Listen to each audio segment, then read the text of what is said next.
Sheikh chilli की कहानी। दूसरी नौकरी। शेख चिल्ली का काम में मन नहीं लगता था। ऐसे में सही से काम न करने की वजह से शेख चिल्ली के मालिक ने उसे नौकरी से हटा दिया। नौकरी जाने के कारण शेख चिल्ली बहुत दुखी था।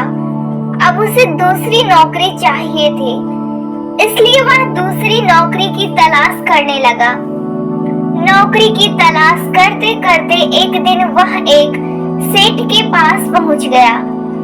उसने सेठ से नौकरी मांगते हुए कहा कि मैं बहुत गरीब हूँ, मेरे पास जेब खर्च के भी पैसे नहीं हैं, इसलिए कोई भी काम मुझे चलेगा, बस आप मुझे नौकरी पर रख लें।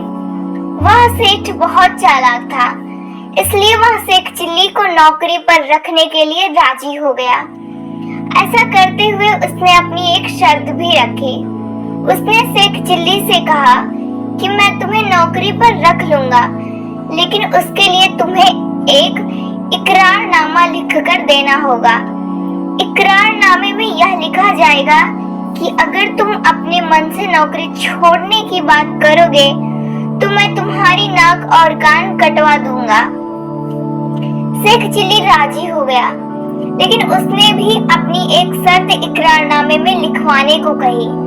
शर्त यह थी कि अगर सेठ खुद से शेख चिल्ली को नौकरी से निकालेगा तो शेख चिल्ली उसके नाक और कान कटवा देगा। थोड़ा सोचने विचारने के बाद सेठ भी शेख चिल्ली की बात पर राजी हो गया।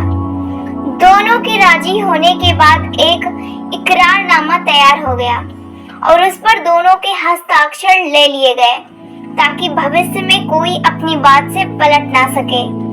इसके बाद शेख चिल्ली सोने के लिए चला गया। अगले दिन जब शेख चिल्ली उठा तो उसने देखा कि उसकी दाढ़ी और बाल बहुत बढ़ गए हैं। यह देख उसने दाढ़ी और बाल बनाने की सोची और चूना पानी में पेसकर डाल दिया। तभी सेठ वहां आया और उस चूने वाले पानी से अपना मुख धो लिया और सेठ की पत्नी ने भी उससे अपने बालों को धो लिया। नतीजा यह हुआ कि इससे सेठ जी के चेहरे पर खुजली और जलन होने लगी। उसकी पत्नी के भी सारे बाल गिर गए। यह देख सेठ बहुत नाराज हुआ। उसने शेख चिल्ली को डांटते हुए पूछा, यह क्या है? इस पर शेख चिल्ली ने जवाब देते हुए कहा कि मैंने तो इकरारनामे के खिलाफ कोई भी काम नहीं किया है, तो फिर आप मुझ पर क्यों चिल्ला रहे हैं? शेख चिल्ली ने इस जवाब पर सेठ शांत हो गया और आगे कुछ नहीं कहा। अगले दिन शेख चिल्ली ने एक बैग लेकर उसमें पत्थर भर दिए और उसे सेठ के ऑफिस में जाकर रख दिया। यह बैग बिल्कुल वैसा ही था जिसमें सेठ अपनी जरूरी किताबें रखा करता था। जब सेठ ने वो बैग खोला तो वो उसे देखकर दंग रह गए। बैग में किताबों की जगह पत्थर भरे हुए थे। यह देखकर सेठ के ऑफिस में लोग भी हंसने लगे। इस बात से सेठ को शर्मिंदगी हुई। अब उन्हें यह अंदाजा हो गया था कि जिसे उन्होंने नौकरी पर रखा है वह चालाक और तेज दिमाग वाला है और वह उनके इकरारनामे वाली योजना का जवाब इस तरह से दे रहा है। इकरारनामे के मुताबिक शेख चिल्ली को हर रोज घोड़े को चराकर भी लाना था। एक दिन जब शेख चिल्ली घोड़े को चराने लेकर गया तो वह खुद एक जगह पर सो गया और घोड़े को अकेले ही चरने के लिए छोड़ दिया। रात को जब शेख चिल्ली सेठ के घर वापस आ रहा था तो उसे रास्ते में एक सौदागर मिला। सौदागर ने शेख चिल्ली से घोड़े को बेचने के लिए कहा। शेख चिल्ली और सौदागर के बीच 40 रुपए में सौदा तय हुआ। इस पर शेख चिल्ली ने सौदागर से पैसे लेकर घोड़ा उसे दे दिया, लेकिन घोड़े की पूंछ काट ली। सौदागर को घोड़ा बेचने के बाद रुपए और घोड़े की कटी हुई पूंछ लेकर शेख चिल्ली सेठ के पास पहुंचा। सेठ के पास पहुंचते ही शेख चिल्ली जोर जोर से चिल्लाने लगा। सेठ ने जब उसके रोने और चिल्लाने की वजह पूछी तो शेख चिल्ली ने घोड़े की पूंछ दिखाते हुए कहा, एक चूहा घोड़े को अपने बिल में खींच ले गया। घोड़े को बचाते हुए बस उसकी यह पूंछ मेरे हाथ में रह गई। इस बात पर सेठ को गुस्सा तो बहुत आया, लेकिन वो शेख को कुछ नहीं कह पाए।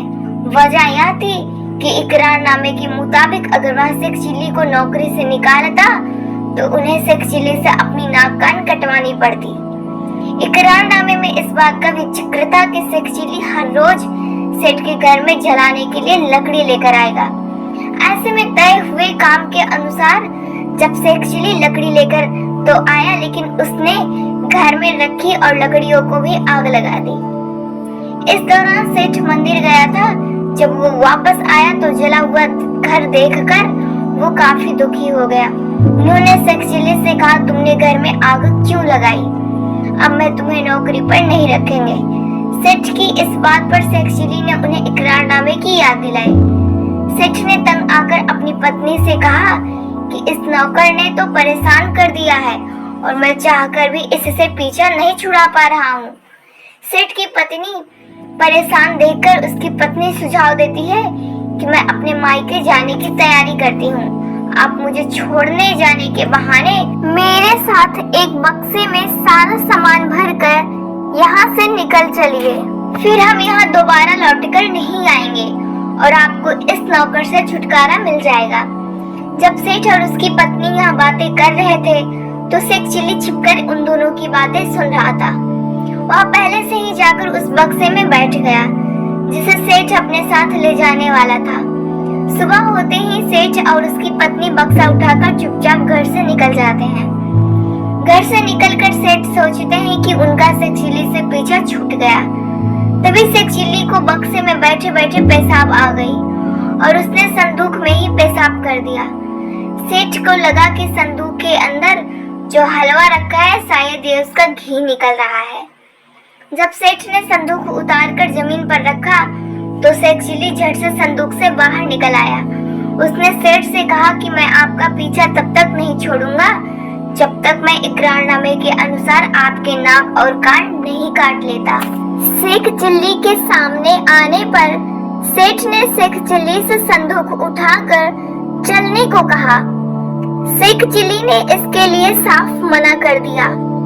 शेख के मना करने पर बेचारे सेठ खुद ही संदूक उठाकर चलने लगे।